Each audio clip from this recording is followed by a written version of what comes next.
ইসলামের শত্রুরা তারা বলে যে ইসলাম নারীর অধিকার আদায় করে না। বিশ্বনবী জনাব মুহাম্মদ রাসূলুল্লাহ সাল্লাল্লাহু আলাইহি ওয়াসাল্লাম মসজিদে নববীর ভিতরে বসে আছেন।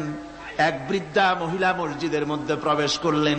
বুড়ি যখন কাছে এলেন, আল্লাহর নবী নিজের গায়ের চাদর বুড়ির জন্য বিছায়া দিলেন। বুড়ি বসলেন।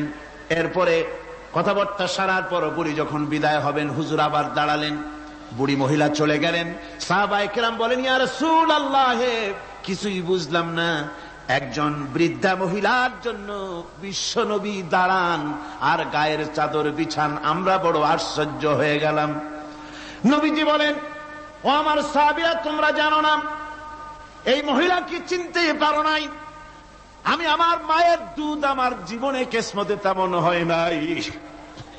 আমি আমার মায়ের দুধ তেমন কিসমতে পাই নাই।